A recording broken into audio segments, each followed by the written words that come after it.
कहानी lyrics Hindi presented. पुरुषार्थ, मेहनत और भाग्य में कौन बड़ा।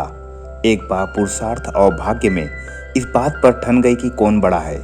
पुरुषार्थ कहता है कि बगैर मेहनत के कुछ भी संभव नहीं है, जबकि भाग्य का मानना था कि जिसको जो भी मिलता है भाग्य से मिलता है, परिश्रम की कोई भी भूमिका नहीं होती है। उनके विवाद ने ऐसा उग्र रूप ग्रहण कर लिया था कि दोनों को देवराज इंद्र के पास जाना पड़ा। झगड़ा बहुत ही पेचीदा था, इसलिए इंद्र भी चकरा गए। पुरुषार्थ को वे नहीं मानते जिन्हें भाग्य से ही सब कुछ प्राप्त हो चुका था। दूसरी तरफ अगर भाग्य को बड़ा बताते तो पुरुषार्थ उनका उदाहरण प्रस्तुत करता, जिन्होंने मेहनत से सब कुछ अर्जित किया था। असमंजस में पड़ गए और किसी निष्कर्ष पर नहीं पहुंचे। काफी सोचने के बाद उन्होंने विक्रमादित्य की याद आई।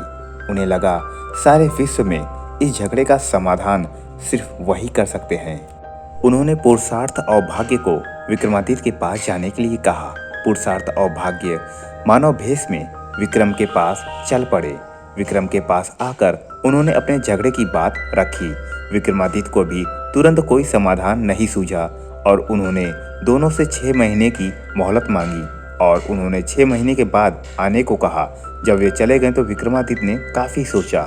किसी निष्कर्ष पर नहीं पहुंच सके तो उन्होंने सामान्य जनता के बीच भेष बदलकर घूमना शुरू किया। काफी घूमने के बाद भी जब कोई संतोषजनक हल नहीं खोज पाए तो दूसरे राज्य में घूमने का निर्णय किया। काफी भटकने के बाद भी जब कोई समाधान नहीं निकला तो उन्होंने एक व्यापारी के यहाँ नौकरी कर ली और व्यापारी ने उन्हें नौकरी उनके यह कहने पे दिया कि जो काम दूसरे नहीं कर सकते हैं वे करके देंगे। कुछ दिनों बाद वह व्यापारी जहाज पर अपना माल लाद कर दूसरे देशों में व्यापार करने के लिए समुद्री रास्ते से चल पड़ा। अन्य नौकरों के अलावा उसके साथ विक्रमादित्य भी थे। जहाज कुछ ही दूर गया होगा कि भयानक तूफान आ गया। जहाज पर सवार लोगों में भय और हताशा की लहर दौड़ गई। किसी तरह जहाज एक टापू के पास आया और वहां लंगर डाल दिया गया। जब तूफान समाप्त हुआ तो लंगर उठाया जाने लगा, मगर लंगर किसी के उठाए न उठा। अब व्यापारी को याद आया कि विक्रमादित्य ने यह कहकर नौकरी ली थी कि जो कोई ना कर सकेगा वे करके देंगे। उसने विक्रम से लंगर उठाने को कहा और लंगर उनसे आसानी से उठ गया। लंगर उठते ही जहाज ऐसी गति से बढ़ गया कि टापू पर विक्रम छूट गए। उनकी समझ में नहीं आया क्या किया जाए। द्वीप पर घूमने फिरने चल पड़े। नगर के द्वार पर एक पट्टिका टंगी थी जिस पर लिखा था कि वहां की राजकुमारी का विवाह विक्रमादित्य से होगा। वे चलते चलते महल तक पहुंचे। राजकुमारी उनका परिचय पाकर खुश हुई और दोनों का विवाह हो गया। कुछ समय बाद वे कुछ सेवकों को साथ ले अपने राज्य की ओर चल पड़े। रास्ते में विश्राम करने के लिए जहां डेरा डाला वहीं एक सन्यासी से उनकी भेंट हुई। सन्यासी ने उन्हें एक माला और एक छड़ी दी।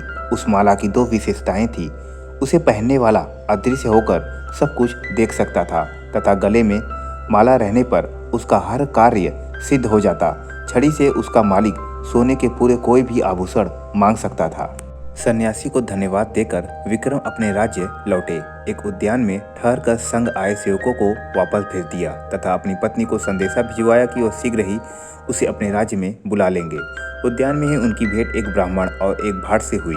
वे दोनों काफी समय से उद्यान की देखभाल कर रहे थे।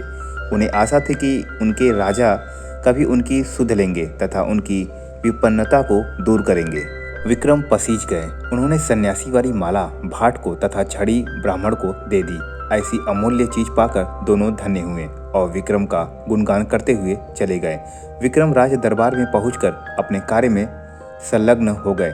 6 माह की अवधि पूरी हुई तो पुरुषार्थ तथा भाग्य अपने फैसले के लिए उनके पास आए।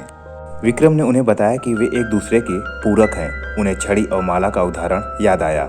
जो छड़ी और माला उन्हें भाग्य से सन्यासी से प्राप्त हुई थी और उन्हें ब्राह्मण और भाट ने पुरुषार्थ से प्राप्त किया। पुरुषार्थ और भाग्य पूरी तरह संतुष्ट होकर वहां से चले गए।